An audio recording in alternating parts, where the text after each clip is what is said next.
And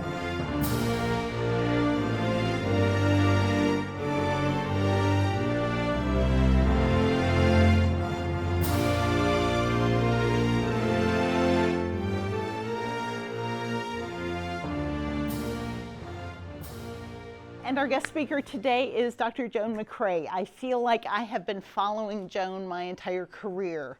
So she got her PhD the year before I did at the University of Virginia.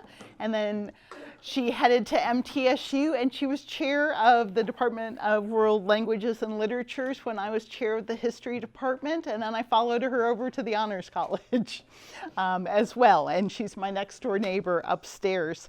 So she is a world-renowned professor and scholar in French medieval literature, which I know almost nothing about. But in addition to publishing lots and lots of articles in French, and I took French for reading in grad school, so I'm not going to try to pronounce any of those words. My favorite presentation, so I love introducing people, she spoke on 3 different topics to give you a sense of her being a Renaissance person: higher education in America, religion and America, and Shakespeare's sonnets, when she visited the Central South University of Forestry and Technology in China. So she became an expert on all of those things for that presentation.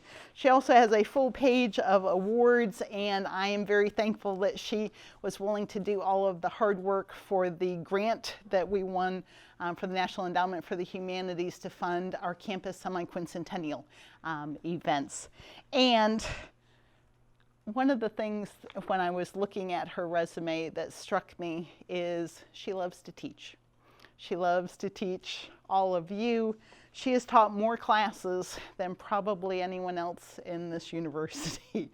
In addition to French language and civilization classes, she's taught courses on the quest for the Holy Grail, the Arthurian tradition, and my favorite, international detective fiction.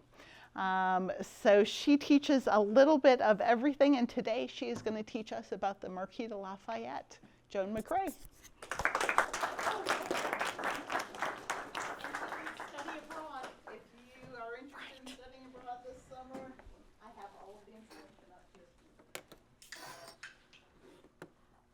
All right. Well, I'd like to open by thanking Dr. Sayward. Thank you. Dr. Weil, the Honors College, for the invitation to speak today. I'd also like to give a special shout out to the Susans of Special Collections over here from the library. They helped me discover that in our special collections we have a first edition of Lafayette's memoirs translated for an American audience with special sections just for Americans. So it was a really exciting discovery we made earlier this semester. Lafayette Square in Washington, D.C., Buffalo, and St. Louis. The city of Lafayette in Alabama, California, Indiana, Louisiana, Fayetteville in Tennessee, Arkansas, North Carolina, Lafayette Street in New York, Boston, Baltimore, Atlanta, Nashville, the USS Frigate Lafayette, the Lafayette Escadrille of World War I, Lafayette high schools all over the country, Lafayette counties in every state. Who is this Lafayette? And why are so many places named after him? Well, there is a very good reason for the enduring fame of America's favorite fighting Frenchman. If you're a fan of Hamilton, you'll know what that means. His full name is Marie-Joseph Paul-Yves Roche Gilbert du Moutier, the Marquis de Lafayette, a name as grand as his destiny. This man devoted his entire life to the cause of liberty, not only in America, but also in France. As we celebrate the 250th anniversary of a remarkable moment in American history, the signing of the Declaration of Independence, it is fitting that we give at least one session of the Honors Lecture Series on revolutions to General Lafayette, who played an instrumental role in both the American Revolution and the French Revolution to follow. Let's see, I use this guy. Yeah. Gilbert du Motier, the Marquis de Lafayette, was born on September 6, 1757, in an ancient and unremarkable chateau in the provincial town of Chavagnac, France, deep in the rural region of Auvergne. He was his father's only son, born into a long line of military aristocrats who traced their lineage back 1,000 years. He spent his youth roaming the forest as a young lord, learning to ride, enjoying the hunt, and even attempting to capture the mythical monster, the beast of Gévaudan. So another class I teach is monsters, so if there's a monster to be had, I'm going to talk about it. Here he is up here, attacking this poor peasant woman. A taste for glory was ignited in the young man. He was cherished and spoiled by his doting family, servants, townspeople alike. His father, a colonel in the French army, was killed by a British cannonball in the 7 Years' War in 1759. Gilbert was just 2 years old. His mother, Marie-Louise Joly de la Rivière, was born from an even more distinguished and wealthy lineage. When Gilbert was 10 years old, she moved him to Paris and enrolled him in the Collège du Plessis. Here it is, here, a distinguished secondary school founded in 1322 and later attached to the Sorbonne. There, Lafayette followed a rigorous classical curriculum, Latin and Greek, rhetoric, philosophy, astronomy, the natural sciences.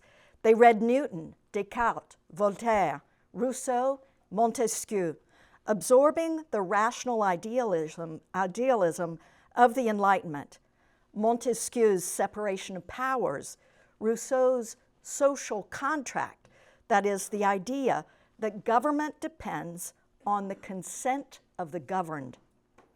Undergirding it all, Cicero, Virgil, Livy, Plutarch. The effect on students was unexpected. Lafayette, for example, recalls an essay he composed in school about the perfect horse. Instead of describing a mount eager to serve at the sight of the whip, Lafayette described one that would throw its rider at the first threat of that whip. The curriculum posited a contradiction realized too late. France was an absolute monarchy, yet here, this younger generation was being raised on the virtues of Athenian democracy and Roman republic. How could they admire the past without condemning their present circumstances? Pre-revolutionary France was divided into 3 estates: the clergy, that is, those serving the Catholic Church; the nobility, the members born into the aristocracy; and the third estate, everyone else, 95% of the population. Result, the few haves governed the many have-nots. Gilbert, born into nobility, claimed every privilege of his elevated class. But tragedy struck the young Gilbert too early. Just 2 years after joining his mother in Paris, she was taken ill and died. At 12 years old, Gilbert was an orphan, under the supervision of his great-grandfather, who, following the family's illustrious military tradition, enrolled him as a cadet in the Black Musketeers, so named for the black stallions they rode.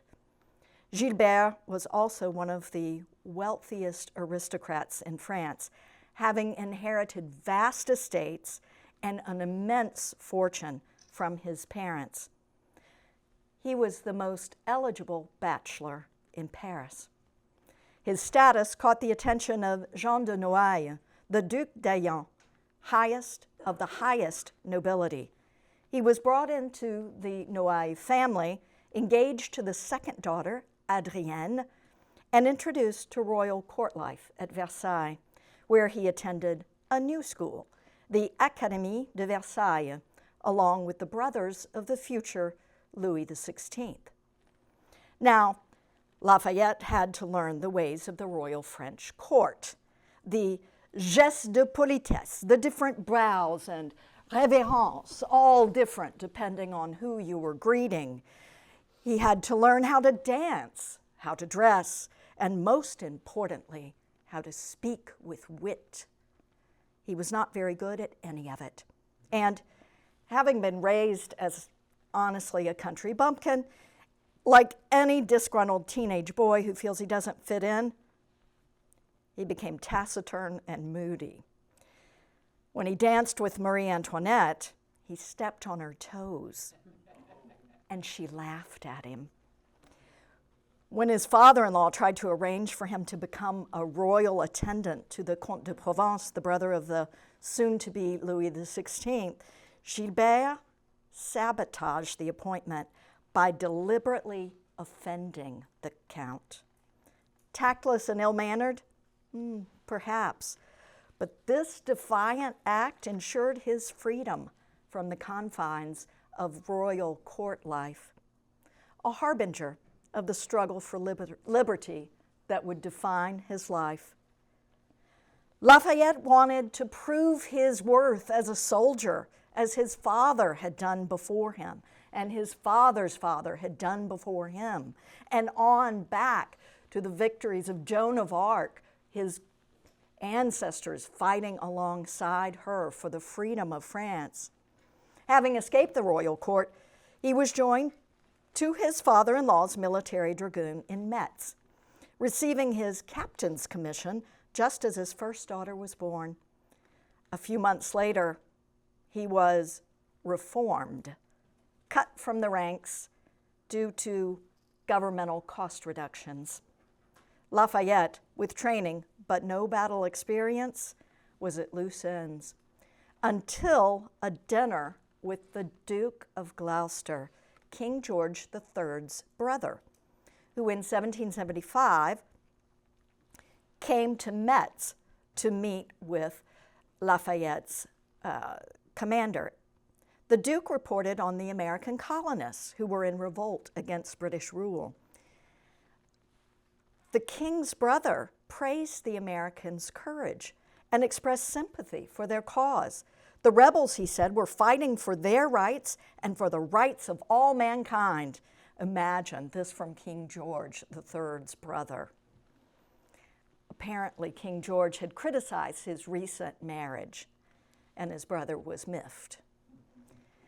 Lafayette immediately felt called to this cause of liberty and recalled in his diary, quote, "When I first heard of the colonist quarrel, my heart was enlisted, and I thought only of joining my colors to those of the revolutionaries."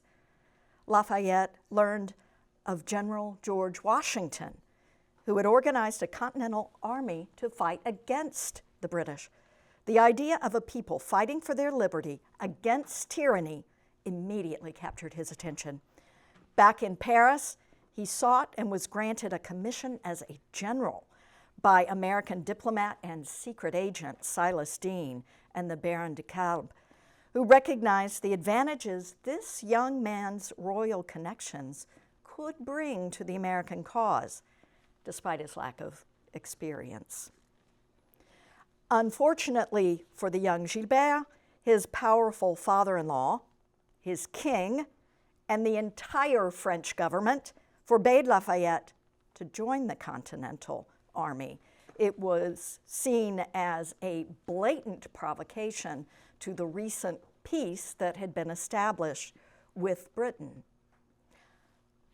But the 19-year-old Lafayette, we've already seen what he's like, changed his motto to, "Why not?" And that's exactly what he did. He defied their wishes. He secretly purchased a ship with his own money, and he sailed to America. During the trip over, Lafayette, when he wasn't getting sick off the edge of the ship, devoted himself to learning English and military strategy. Landing in South Carolina, he made his way to Philadelphia. It was July 1777. There he met with the Continental Congress. They were initially skeptical of this young Frenchman. They had already seen way too many pretentious and demanding French military officers. General Washington himself wrote to John Hancock, then president of the Congress, quote, the distress I am in, laid under by the application of these French officers for commissions in our service. This evil, if I may call it so, is a growing one. They are coming in swarms from old France and the Caribbean. But Lafayette was different. He impressed them. He was passionate, bouncy, eager, intimate, and friendly, qualities that endeared him to everyone he met in America. Quite a difference from the taciturn young man who was suffocating at the court of Louis XVI. Lafayette could speak English. To boot, he was a fellow Mason, had connections to the King of France, and was fabulously rich. He could be perhaps a valuable asset to securing the support of France in this revolt against England. The Continental Congress appointed him a major general in the Continental Army, concluding that they had nothing to lose and everything to gain, since he made it clear that he expected no salary with his service. He was a volunteer. His only requirement was that he get to serve under General Washington. They agreed, and their gamble paid off. George Washington first met Lafayette at City Tavern in Philadelphia. Washington, quote, took Lafayette aside, spoke to him very kindly, and then told him he should be pleased if he would make the quarters of the commander-in-chief his home and consider himself at all times one of the family. His military family, he meant, but Lafayette, as a foreigner, misunderstood him and took the words literally. Washington, childless, and Lafayette, fatherless, bonded almost immediately. Washington was impressed by Lafayette's enthusiasm. Lafayette was awed by Washington's presence. When Washington took Lafayette to view his military camp and expressed embarrassment at its state and that of the troops, Lafayette responded humbly, "I am here to learn, not to teach." Then he bought uniforms for the troops with his own money. Though his initial role as a major general was understood by Washington as honorary, he soon proved his mettle on the battlefield. Lafayette quickly showed his bravery, strategic skill, and an ability to inspire troops. The Battle of Brandywine on September 11, 1777, was a defeat for Americans, but a victory for Lafayette. He was shot in the leg, but not noticing it, he did not leave the field. Instead, rallying the retreating troops to stay and guard the bridge so that their patriots could follow behind them, until he almost collapsed from blood loss, and Washington sent him off the field. His courage under fire won Washington's admiration. Lafayette's support for Washington was unwavering, even when he found himself caught up in the Conway Cabal, a conspiracy to topple Washington as commander of the Continental Army, which Lafayette vehemently denounced. The winter at Valley Forge further endeared Lafayette to Washington. Unlike other foreign officers, he demanded no special treatment, suffering through cold and hunger alongside the American soldiers. He befriended Alexander Hamilton, with whom he shared similar family histories and ambitions, and John Laurens, whose passionate anti-slavery convictions would deeply influence Lafayette's own abolitionist efforts. Together, they became important advisors to Washington. Tasked with exploring the liberation of Quebec, Lafayette forged an alliance with the Six Nations of the Iroquois, who so admired this young general that they adopted him into the tribe as Keula, the name of a legendary warrior. He enlisted 50 braves to join Washington as scouts, men whose action at the Battle of Barren Hill would allow Lafayette and his men to escape capture. The mood at Valley Ford had improved enormously by the time Lafayette returned. Word reached the camp on May 1st, 1778, that the Kingdom of France had signed an alliance with the United Provinces of America in February, recognizing the independence of this new nation. And this was a big, big deal. When Lafayette's uncle, who was the ambassador to England, presented the treaty in London, the two kingdoms declared war on each other, and they were off. Lafayette's dream for America was coming true. And we have to remember, too, that Lafayette hated the British. Why did he hate the British? They killed his father. In 1779, Lafayette sailed back to France to lobby King Louis XVI personally for more financial support, as well as more French troops. Lafayette was in a precarious position. He was still, after all, in defiance of the king and thus subject to imprisonment. But after submitting to a week of house arrest, he was summoned by the king and forgiven. Lafayette reflected in his memoirs, quote, "I had left as a rebel and fugitive and returned in triumph as an idol."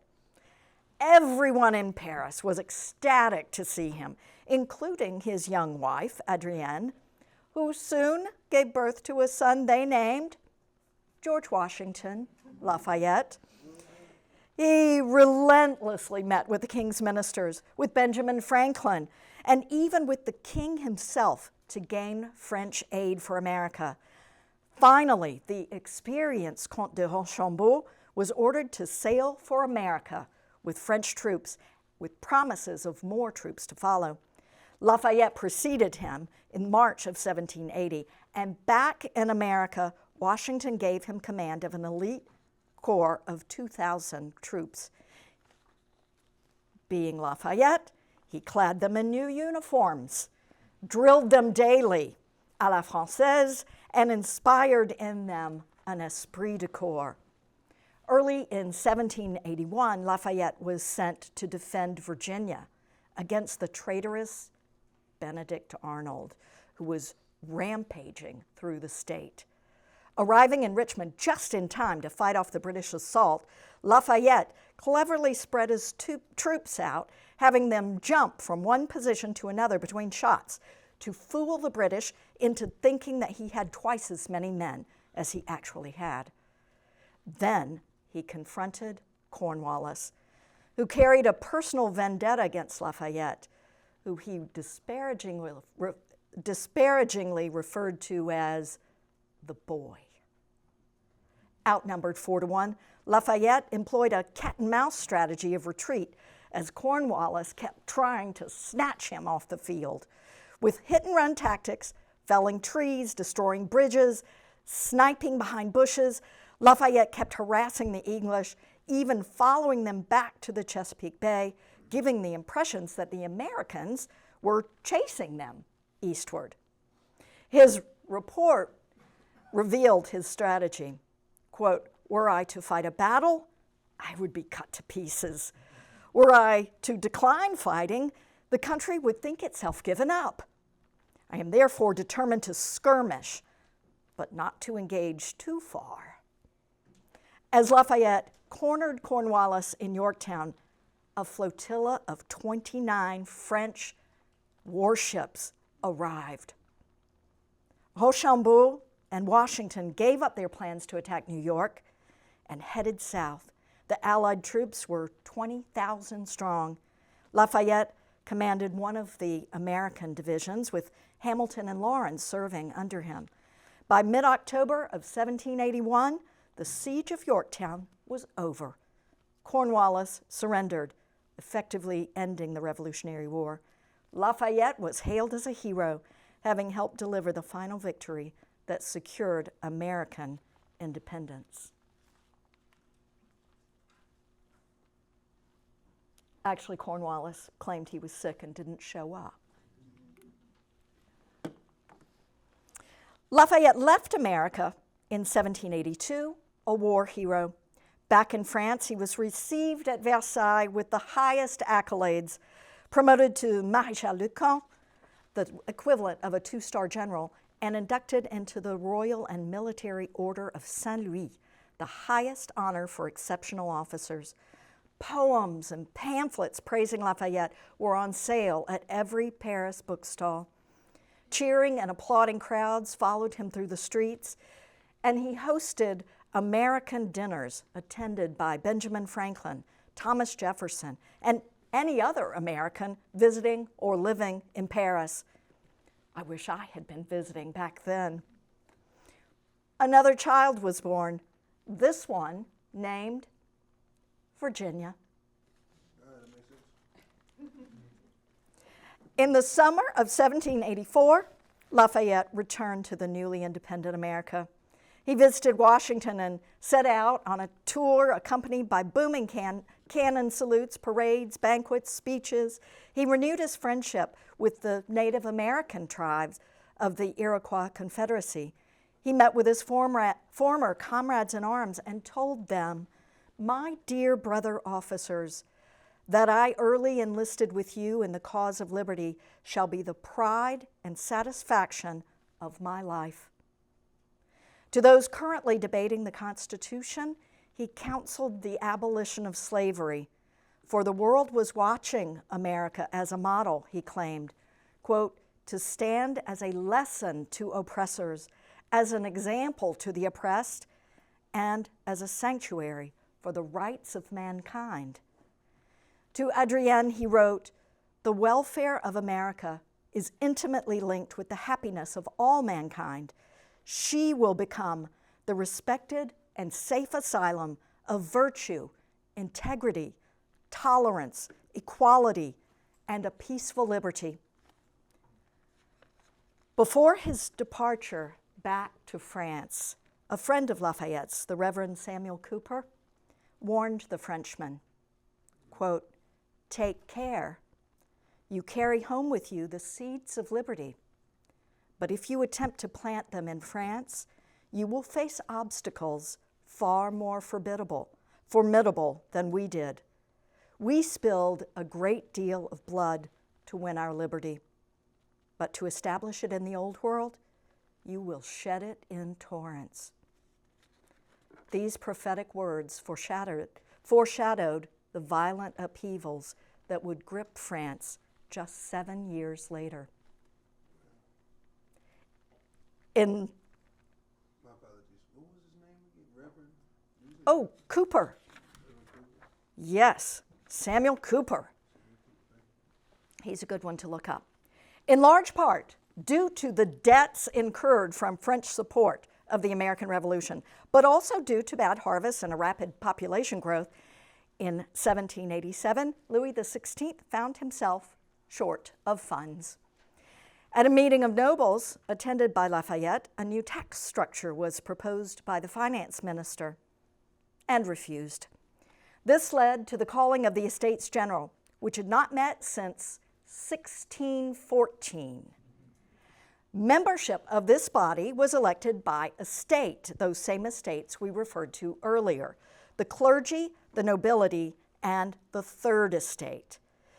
Now, these estates are not to be confused with how we talk about classes, the lower class, the middle class, the upper class. Not at all the same thing. These estates are not based on money. Lafayette, although a staunch defender of liberty and the people's right to govern themselves, was elected to represent the nobility. They convened at Versailles in May 1789. but quickly reached an impasse. By mid-June, the delegates swore the tennis court oath. Here they are swearing the tennis court oath. Much to the ire and consternation of the king, they established the National Assembly, a constituent body to make laws in France. Fears of the king's repression, however, led to the storming of the Bastille on the 14th of July. Lafayette, the heroic general from America, was put in charge of the National Guard in Paris. He sent Washington the key to the Bastille prison as a gesture to symbolize their shared fight for liberty. Lafayette wrote to Washington, "Give me leave, my dear general, to present you with a picture of the Bastille," here it is, "just as it looked a few days after I had ordered its demolition, with the main key of that fortress of despotism. It is a tribute which I owe as a son to my adoptive father, and as an aide-de-camp to my general, as a missionary of liberty to its patriarch." Now Lafayette was in service to his own nation, to bring to her the same freedoms as those in America. But there were profound differences. Americans were experienced in self-government through their colonial institutions. Public issues in America were discussed, debated, and argued in town meetings, not decided by a royal council behind closed doors and then dictated from above, as they were in France. Lafayette, passionate for liberty, urged an end to the king's absolute rule. However, he found it best to strike a middle position between monarchy and republic, respecting tradition and the social contract at the same time. He advocated for a constitutional monarchy that would force the king to share power with the people. With the help of Thomas Jefferson, he wrote the Declaration of the Rights of Man and the Citizen, based largely on the American Declaration of Independence, with a few differences. It reads, "The representatives of the French people, organized as a National Assembly, have determined to set forth in a solemn declaration the natural, unalienable, and sacred rights of man. Men are born free and remain free and equal in rights, including liberty, property, security, and resistance to oppression. All citizens have freedom of thought, speech, writing, printing, and publishing."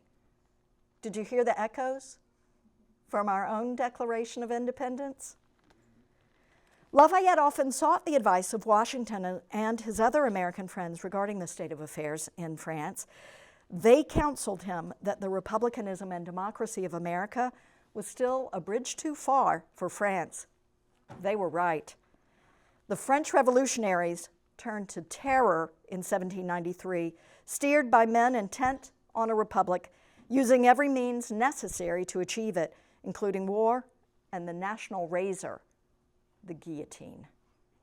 Having defended the king and queen from the Women's March to Versailles, having fired on the people at the Champ de Mars massacre as the head of the National Guard, having attempted to cover up the royal family's flight to Varennes, Lafayette was detested by the Republican Jacobins and Robespierre.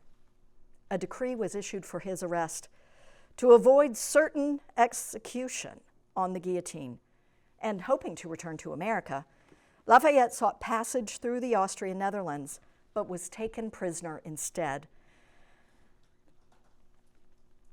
Adrienne was arrested in 1794, along with her aristocratic family.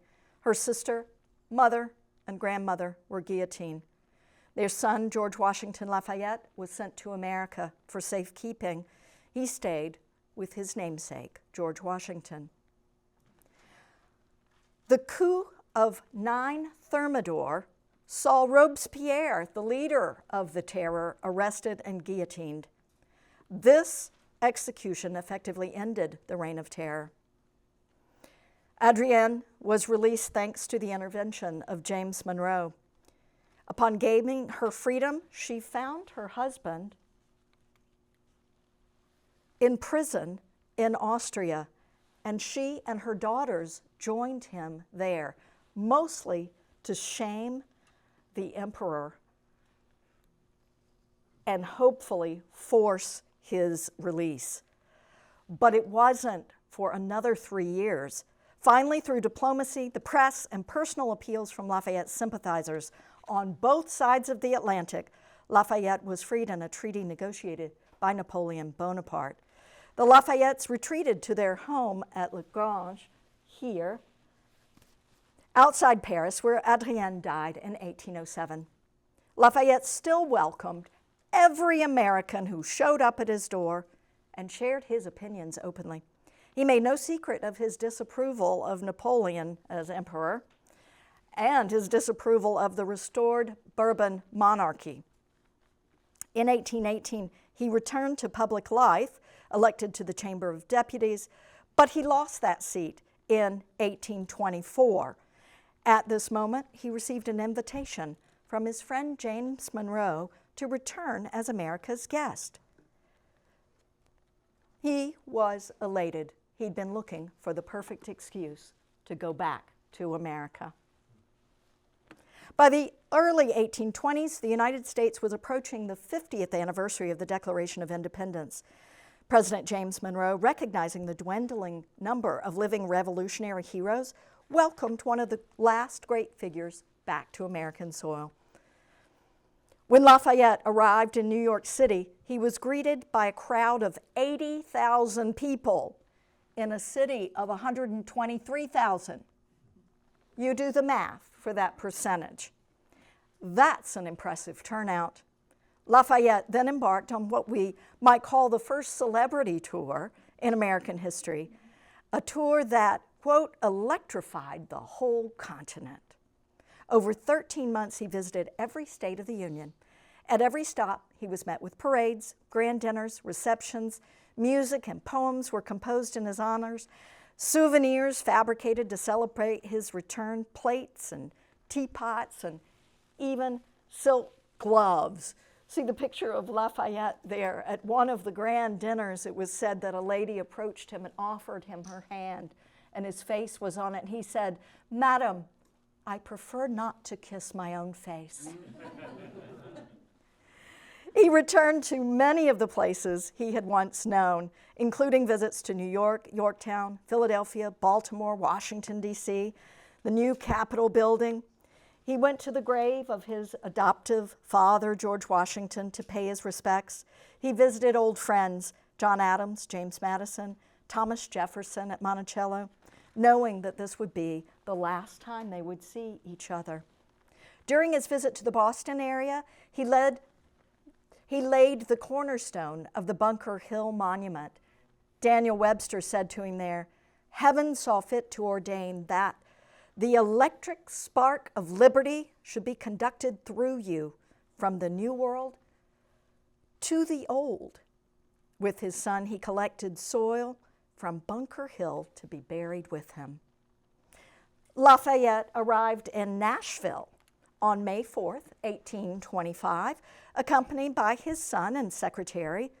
His visit was one of the most momentous events in Tennessee's early history, with elaborate preparations made months in advance, including a resolution that all citizens should suspend their ordinary labors and engage in festivity and pay their respects to Lafayette. When he stepped onto Tennessee soil at Fairfield Landing, he was greeted by Andrew Jackson, hero of the Battle of New Orleans and Tennessee's most famous citizen. Jackson was also the recent loser of the contentious 1824 presidential election, the first in which the candidates were not founding fathers. Political tempers across the nation were still running hot. Lafayette's presence, evoking the memories of the Revolution, went a long way towards soothing the national ire. Jackson and Lafayette had long admired each other and exchanged greetings with great affection, it was said. He was paraded through the streets and hailed a hero by the people. One observer witnessed, quote, "The old revolutionary soldiers came from every part of the state to shake hands with the old general. I saw one old soldier throw his arms around him with that love of gratitude not often remembered, saying, 'Sir, you have not forgotten the soldier who brought a bear to your tent, which I had killed when you were out of provisions.' And General Lafayette embraced him, saying, 'Mr. Hagar, is it possible that you are still with us?'" Lafayette went to the Masonic Hall for induction and then to the Nashville Inn for dinner, where Jackson toasted the hero. "Tyrants have oppressed him, but freemen delight to do him honor." Lafayette spent the first night at the home of Dr. Boyd McNary. In the McNary home, Lafayette slept on a bed enclosed by magnificent curtains. Here's some of that fabric here, made of linen, woven in Philadelphia in 1776, and brought to Nashville when Ms. McNary married in 1809. Elaborate designs and images commemorating the Revolution are stamped in red on the linen. The next morning, Lafayette continued his tour, visiting the Nashville Female Academy, where 100 young girls greeted him by singing an ode of welcome and strewing flowers in his path. Then at Cumberland College, its president praised Lafayette and Jackson as living symbols of America's fight for liberty. The 2 professorships were named in their honor, and that afternoon, Lafayette went up to the Hermitage to dine with the Jacksons. Jackson proudly showed him around the property, including the gardens and farmland, but Lafayette could not help but notice the presence of the enslaved workers, which he still opposed deeply and commented on as contradictory to the ideas of freedom in America. One of the most memorable moments came when Jackson showed Lafayette a pair of pistols, asking if he recognized them. Lafayette examined them and immediately recognized them as having once belonged to George Washington, the very pistols that he had gifted Washington in 1778.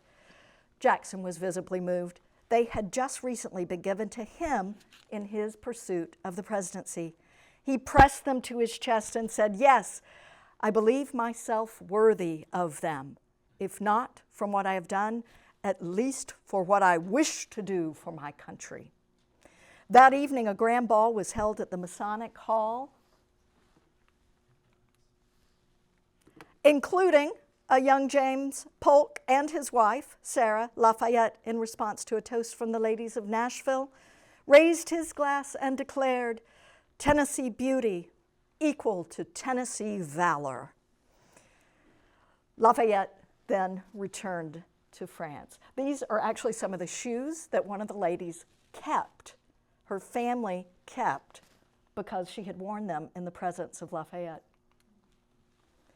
Lafayette returned to France, returned to politics, was instrumental in a third French Revolution in 1830 that toppled the Bourbon monarchy, replacing it with a king chosen by the people.